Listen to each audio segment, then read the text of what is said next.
Made a great decision. There's no doubt about it to join us in the trenches with Dave Lapham, brought to you by First Star Logistics. As always, coming to you from the studio they provide for us as well, because you're going to be listening to and watching Mike Gesicki. What a signing. Cincinnati Bengals bring him to Cincinnati on a one-year kind of prove-it deal. He, along with Joe Burrow, Jamar Chase, T. Higgins, they light it up. And Gesicki reaps the benefits.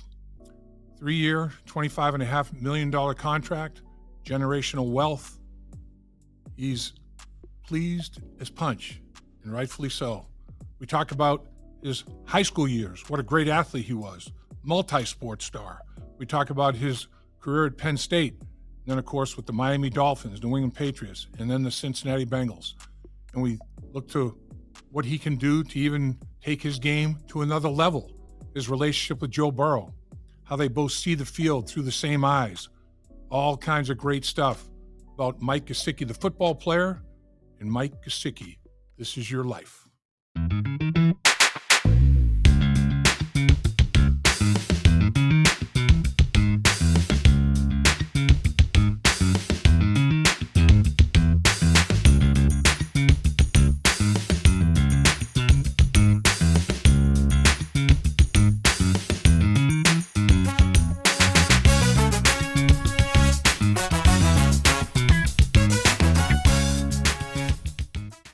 We know there's a lot of things you could be doing with your time, and we do appreciate when you decide to spend some time with us, and that is In the Trenches with Dave Lapham, brought to you by First Star Logistics, emanating from our incredible studios that they also provide for us, and we have got an incredible guest.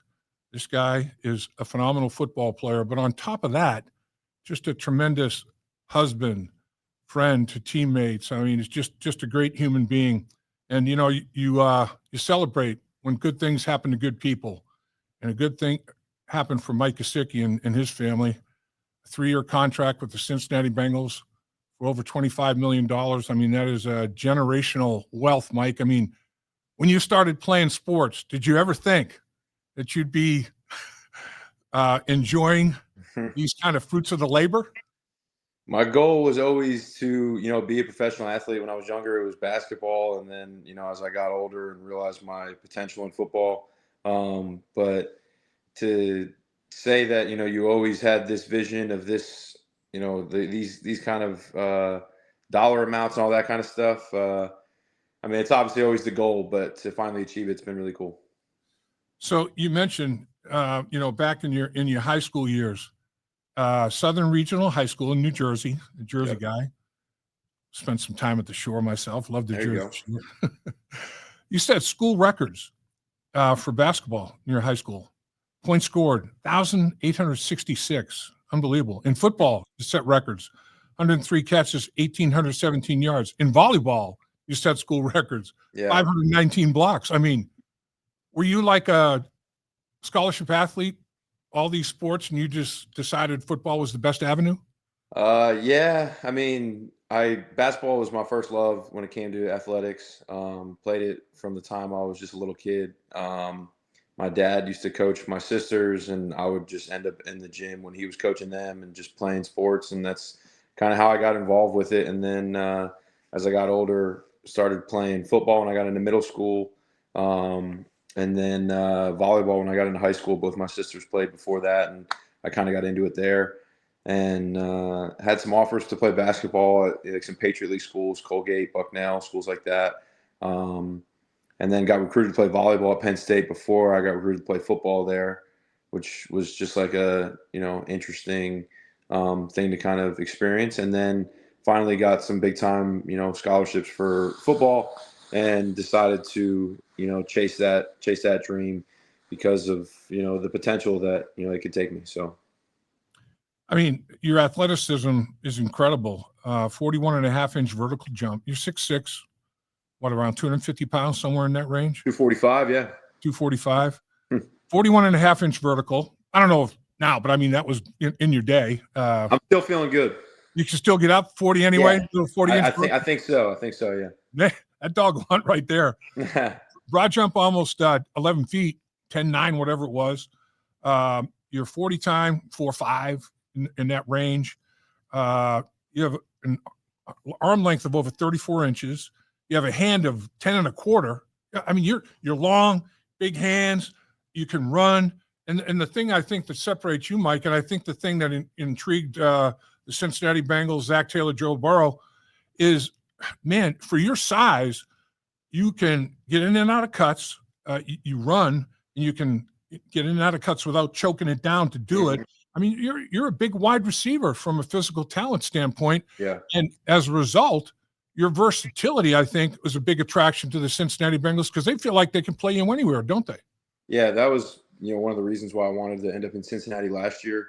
Just felt like it was a perfect spot for, my skill set and the way that Zach coaches, the way that Joe plays, and the attention that, our other two receivers out there with Jamar and T that they attract, that, you can get favorable matchups. And the system that, Zach has put in place and the way that they utilize, everybody to the best of their abilities, I knew that it was definitely the best fit for me. And I couldn't have drawn it up any better. It's exactly how I envisioned it. And I was super grateful to end up in Cincinnati last year and for all the opportunity that was, given to me. And obviously extremely grateful now to continue to build on that. To watch you and Joe Burrow is a thing of beauty from a football standpoint because you're both so intelligent. Football IQ is like Mensa. And, Joe sees things so quickly, as do you. And he has, two things that the biggest thing you want to have in a teammate is trust. And you and Joe Burrow, I mean, there is super trust there. He sees something pre-snap, and then if it changes, he can immediately adapt to it and adjust post-snap, as can you. And he knows that. And no matter where you're lined up, the entire offense. And that's difficult, to assimilate all of that, all the different positions. And, there's multiple receiver positions, tight end at the end of the line of scrimmage, a detached tight end. I mean, it's amazing. But you guys, he knows that you're going to be where you're supposed to be, when you're supposed to be there, no matter what. And he has implicit trust in that. And you two, I mean, I can't remember you guys being on different pages. I really can't. Yeah, no, that's a really, a part of Joe's game that I love is that, sometimes it's not exactly how we drew it up or exactly how we practiced it, but he's able to adapt on the fly so easily and kind of see things before they happen, and gives that freedom to his receivers and tight ends and running backs and whoever's out there to just go out and make a play and just kind of give him a window and be where you're supposed to be, when you're supposed to be there, but also kind of understand defense and understand coverage and understand that all right, the picture said when we installed this play on Wednesday that I should be at 15 yards and breaking in and catch this ball on the inside part of the hash. But guess what? Like, there's a safety standing at 15 and he's on the hash. Like, I think I might break this at 12 and catch it in between the hash and the numbers. And like, he sees that. And I think, being a high football IQ guy and being able to use that to both of our advantages. And it's awesome because, it allows you to just go out there and play free and, be who you are. So, Mike, do you guys talk about that between series, or is it just something that you see on the fly and you make that kind of an adjustment, or both? I mean, does it happen both ways? Yeah, it definitely happens both ways. There's been times, where there's adjustments made on the sideline. Hey, the safety's playing deep, kind of get your head around quick. I might be able to get it on you fast. And then there's also times where stuff just happens where, like last year we were playing Denver and, I was supposed to run a route at like 12 yards and I ran it at like 6 and he was ready for me. He got the ball on me and we ended up picking up 15 yards. So it was like, as long as you understand the concept of the play, then okay, like I know what the picture says, but I have, this amount of space and this, kind of area of the field to work with. And then you just go out there and make a play. It's been awesome to kind of let him obviously be the leader out there, but also allow everybody else to kind of go out there and, within your, part of the field, go out there and make plays. So your tight end coach, James Casey, here's a guy that has played the position himself, and he was a dynamic athlete himself. I mean, he got drafted by the Chicago White Sox Mm-hmm. out of high school, played 3 years in their system, and then decided to go play football, sets all kinds of records like you did in college. He did that at Mm-hmm. Rice Yeah. and plays in the NFL. And now, now he's working with you, coaching you. What are meetings like with him? Because obviously he has you prepared, and you're one of those students in the teacher's classroom that they pray for. Oh man, I've got a once in a lifetime guy here. Mm-hmm. He understands the game so unbelievably well. What's the dynamic like between you and Coach Casey in terms of your evolution and what took place for you here in Cincinnati as well? Yeah, James is awesome. James is a big part why I wanted to come back to Cincinnati. He's a big part of why our tight end room has had the success it had last year, but even the years before that, before I was even here. He deserves a ton of credit based on how he coaches. Like you said, he played 7 years in the league. He understands how players want to be coached. He understands how to coach each guy individually. And I think he has a unique way of getting across to everybody, and everybody respects him. So having him as our coach has been, incredible for me. And like I said, was a big reason why I wanted to come back. So, can't give, enough credit to James and, what he's done for my career, for, everybody in our tight end room's career. And honestly, a couple of tight ends before then, he's done a great job, and I think he deserves, a ton of recognition. You mentioned the tight end room, yourself, Drew Sample, Tanner Hudson has re-signed, Cam Grandy has re-signed, Eric All is fighting, rehab, fighting for rehab, a serious injury. His services this year are in doubt, obviously, but he's still with the football team, and he's learning. He's a good learner, a quick learner, and also Tanner McLaughlin. I mean, all 6 tight ends are already secured and on that roster. What does that say about the dynamic and the relationship between coach and player? That, I mean, the tight end room, let's run it back. I mean, that's the bottom line. That's what happened there. Yeah, no, it's awesome. It speaks volumes to James because of the culture that he's built in that room, and it speaks volumes to the front office. That they've gotten the players that they envision in that room and being successful, and that they've picked the right guys, and the guys come in with the right attitude and the right work ethic, and no matter what everybody's role is, everybody's role is a little bit different in the room, but no matter what everybody's role is, they go out there and maximize their opportunities, make the most of them, and it just translates from the great coaching that we get in the classroom, and it translates to the great coaching on, Wednesday, Thursday, and Friday on the practice field, all the way to Sunday to making plays. You mentioned Joe Burrow, having him as a quarterback. You had a great career at Penn State, all-conference mention, all-American mention, second-round draft pick, Miami Dolphins. Tua and Mike Gesicki make some nice music together. There's no question.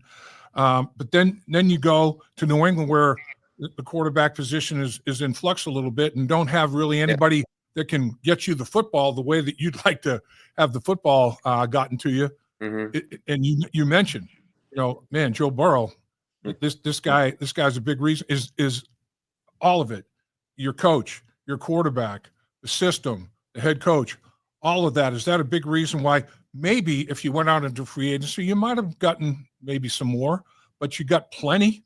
I mean, the Bengals really valued your services, and they rewarded you. Was it, okay, I got one of the best quarterbacks in the NFL. Why would I want to go somewhere else with everything else that's going on here, as long as they're being fair to me? No doubt. That's exactly what it came down to. I mentioned it yesterday at my press conference. Like, I knew I was going to have to pay the Joe Burrow tax, and I was completely comfortable doing that. As long as, like you said, it was fair, and we were able to work to make it fair. And super, super grateful to, Mr. Brown and Katie and Duke and Steve and everybody that, put their minds together to put together a fair contract. And,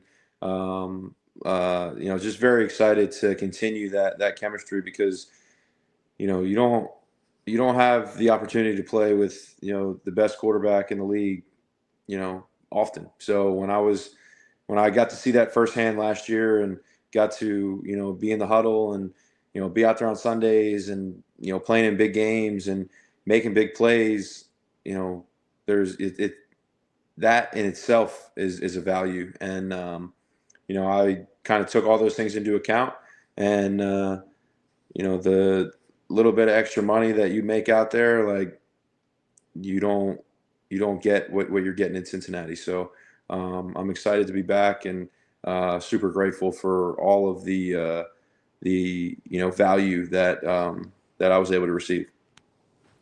It seemed like the one thing that the Bengals felt like you were a core player that was extremely versatile. Like we talked about all the different positions, Mm-hmm. that you can play. But they also, like Zach was saying, you're so consistent, not only as a football player, but as a human being. As Paul Brown used to say, I heard him say it so many times, when you have players that are made of the right stuff, you make sure you keep those players within your organization. And you just have excellent values, on the football field as a player, off the football field, as a person. Your leadership is extraordinary as well. You seem to do everything the right way, and you're such a great teammate, and you're a friend to everybody. I mean, everybody's got everybody believes in Mike Gesicki, and this is a quote that Paul, I wrote this one down. I wanted to make sure that I got it right. Paul, I remember saying in 1974, I'm looking at Paul Brown and I'm thinking, man, I can barely contain myself. This is a living legend. What am I doing in there? And he's up there in front of the team, and he goes, "Ben," he said, "I know you guys want people to like you, and that's great. Everybody wants to be liked, maybe even loved." He said, "But when they respect and trust you, then you have it all." Mm-hmm. And he's right. I mean, particularly as a football player, when your teammates respect you and trust you to the level that your teammates respect and trust you, man, you have it all in that locker room. You're one of the big boys, man. I mean, guys gravitate toward you.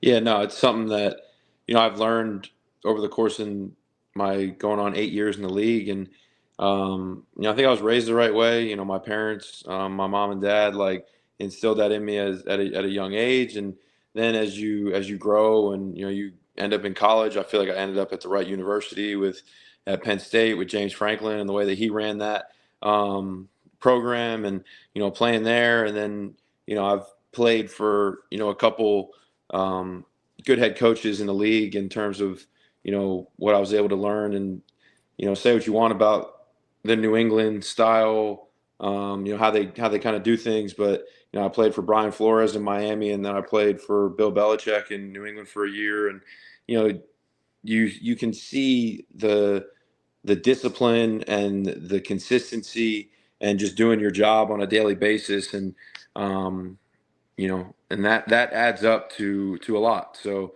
I think just being consistent and being who you are, and then taking that and adding that with your on-field play. If you're a smart guy and you're a good person and you're a great teammate and you go out there and make plays, you can play in this league for a long time, and that's kind of something that I've held close to me for a while.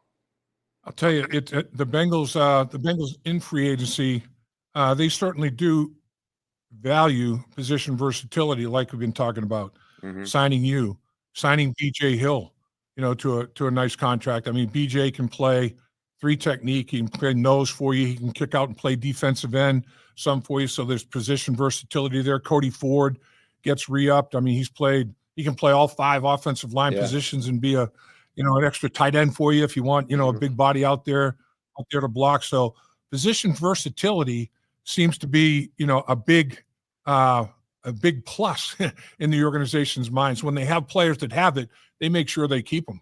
Yeah, no doubt. I think it's just the more you can do, and as the season goes on, some guys get banged up, might have to miss a game here or there, and then you just that you can count on whoever it may be to fill that void for that week, and until you're back up at full strength. So the more that you can do, and the more that you can be trusted, and know that you're going to go out there and execute to the best of your abilities, and that's going to be enough to help the team win. Then yes, I think that the Cincinnati Bengals value the right people. So let's talk about contested catch, because like we said, you got height, Mm-hmm. you got length, you got big hands, you got vertical jumping ability. I mean, you get your size speed ratio, and then add jumping ability to that is extraordinary. So is contested catch, is that something that you kind of look forward to? It's like, man, when the ball's up there and it's up there, at a pretty good height. It's like, Yeah. they got no shot. I got this bad boy. Yeah, absolutely. I think it's something that I take a lot of pride in. When the ball's in the air, I'm not really thinking about I'm about to get hit, or I'm just focused 1,000% on the football and just doing anything that I can to complete the catch and bring it in. So it's something that I take a lot of pride in. I think that this year with the system that we've ran and some of the routes that I was given, it allowed me to kind of separate a little bit, and there was still some contested catch opportunities, but also able to separate.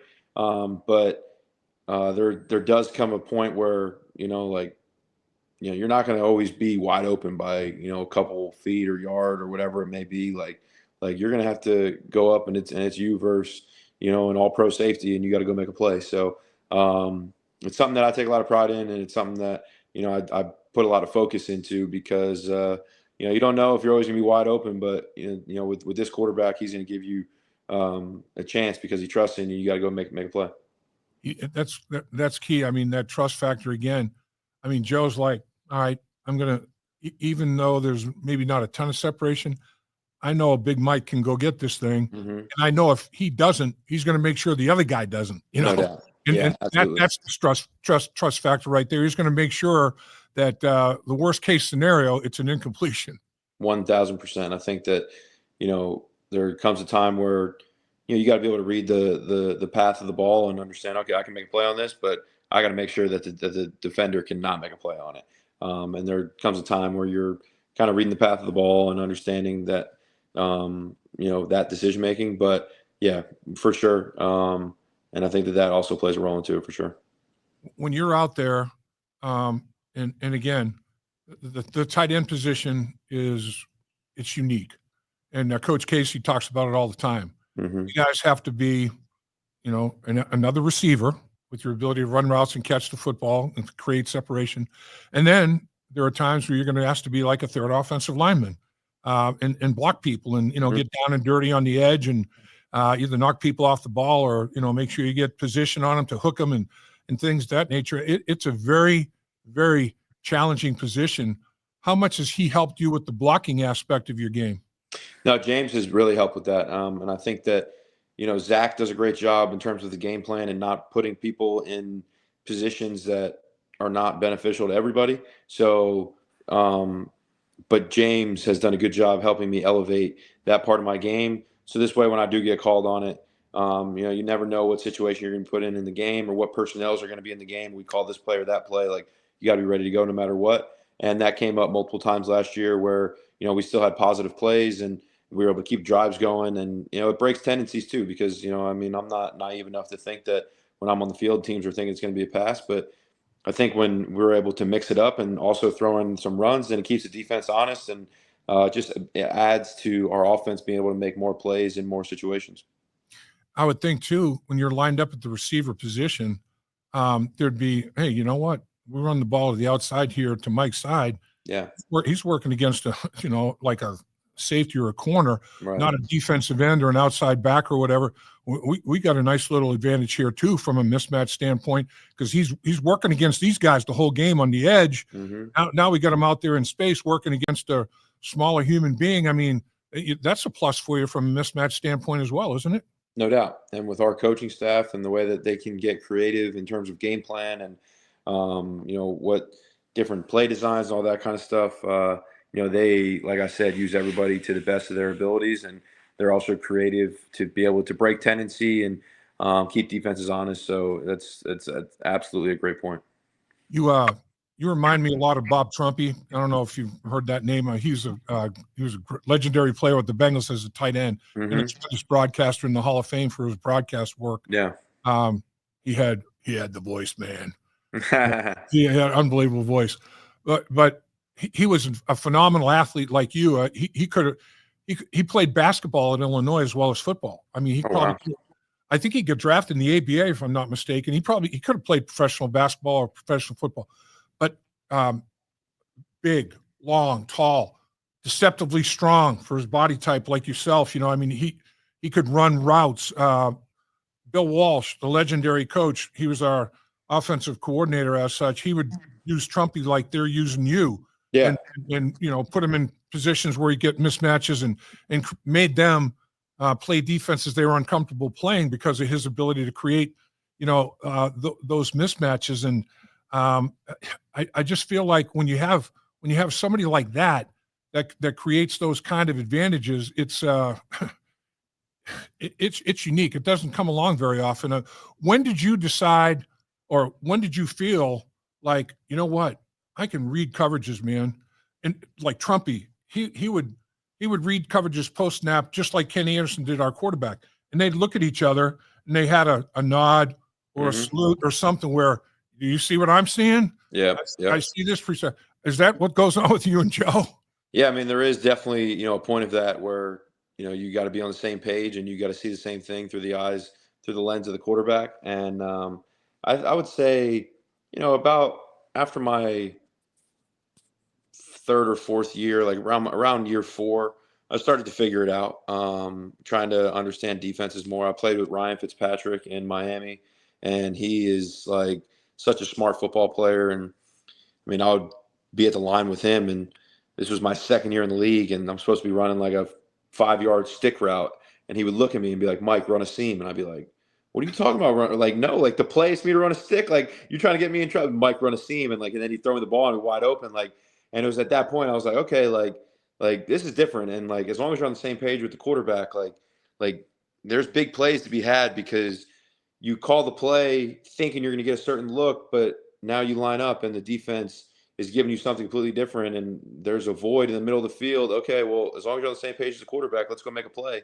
And that's kind of where I started to figure it out after like my second or third year. And now, obviously, being in Cincinnati where Zach allows that kind of freedom with the players, and then Joe does a great job of being intelligent and getting guys in the right spots, and never doing anything reckless where it's like, oh, I thought I saw this. Like, no, like he knows that he knows that he knows what is going on, and that's the biggest factor in terms of kind of changing plays at the line or getting the offense into a better play or changing the route for a single play or whatever.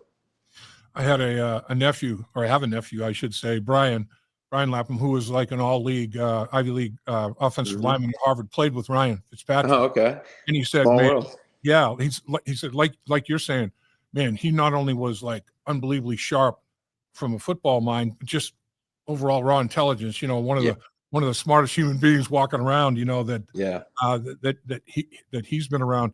That's such a big plus. And I remember my rookie year again with Paul Brown. His big thing was you would get graded. He installed the playbook one play at a time. Like morning practice, we'd have one run. And at the end of practice, it was team drill, live, no tackling, with one run and run Yeah, right. over and over against all kinds of different defenses. Then the afternoon with one pass.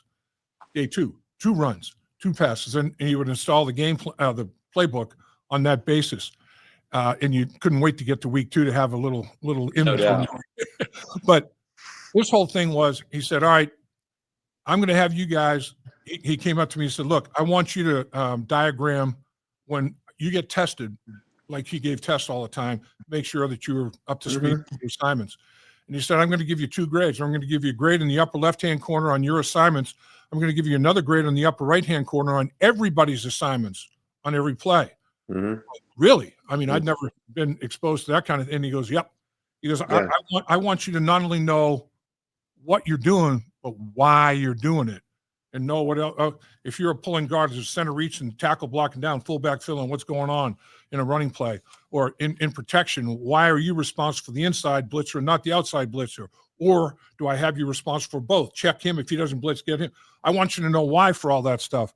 And I'll tell you what, from that point on, football became light years easier. I mean, it was like, whoosh, because all of a sudden you're understanding why. And that's the big thing, right? I mean, when you look out there and you see coverages, you not only understand what you're looking at, but you understand why they're doing what they're doing, right? Yeah, absolutely. And I think that's a huge part in understanding the game of football because it slows down the game and you're in your stance and you're looking out there, you're like, okay, like I'm not getting the ball here, but I know T's about to be wide open, or it's just like you're able to play so much faster, you're able to play so much more confident.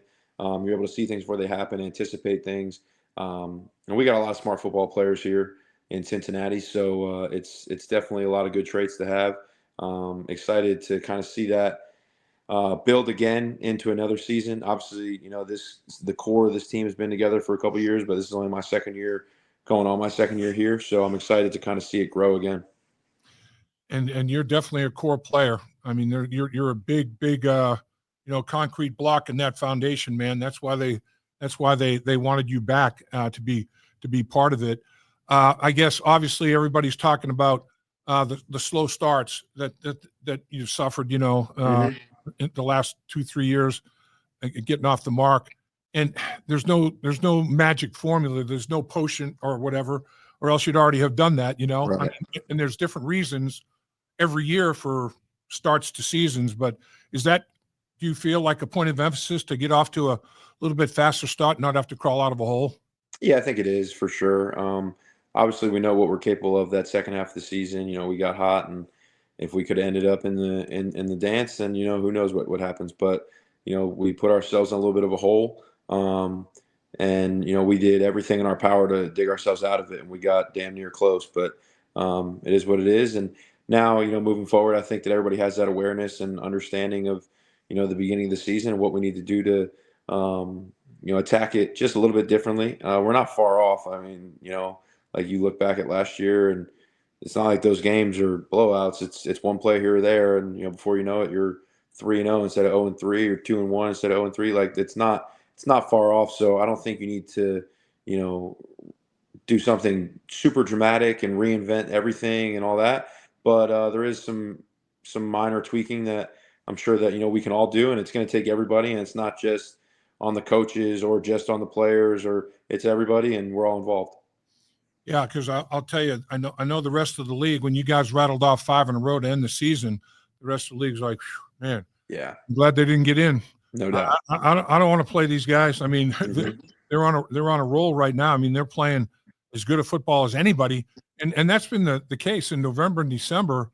When you have to be playing your best football as you're getting ready to go into the playoffs, that has not been an issue. I mean, at the end of the year, you guys when you're full throttle, man, it's a sight to behold. Yeah, absolutely. And I think that everybody in the building understands that. And I think, maybe it's just, I don't know specifically what it is yet. But I think that, by the time training camp rolls around, there will be a system put in place. And by week 1, we're going to be ready to roll. So you and Hallie met at Penn State, right? Yes. And the rest is history. I mean, you're partners from Yeah. that point on. You guys like to travel. What did I just see? Where you were recently in Switzerland? Yeah. So Hallie and I are both from New Jersey. Met at Penn State. Her family actually has a house, like a summer house that they would stay at in essentially my hometown. We didn't know that until forever. So who knows if we crossed paths before then? But and then we got married in 2022, and since then we just been traveling in the off seasons and have kind of been everywhere. So it's been a lot of fun. We went to Bora Bora on our honeymoon. We've been to Paris, London, Monaco. I mean, everywhere in between. So it's been a lot of fun. It's been super cool to kind of travel out there. Went to Italy last summer. So it's been a lot of fun, man. We've really enjoyed these off seasons and the downtime that comes with it. Because obviously when you're in the season, it's a grind, but that's what you work for. And then the off season, we've been able to have a little bit of fun. So I remember, going on cruises and going to some of these countries, Mm-hmm. and being a bigger person, they'd look at you like, "What the heck?" Oh yeah, yeah, no They doubt, probably look at you like, "What do you do? What?" no doubt, yeah, yeah, yeah. No, it is funny to kind of you get a couple double takes, and Right, and they got no idea who you are, so it's not that they're just like, oh man, that guy's big. right, Yeah. right. It's so. Do you have a favorite memory of a journey, or they all have things Yeah, that? I mean, they're all special for sure. Yeah. Obviously, our honeymoon was incredible in Bora Bora. That was a hike to get there. Went from Newark to San Francisco, which was like a 6-hour flight, and then San Francisco to Tahiti, which was 9 hours, Ooh, and Tahiti to Bora Bora, which was quick. It was like 20 minutes, but like it was definitely a hike to get there. But once we got there, it was special.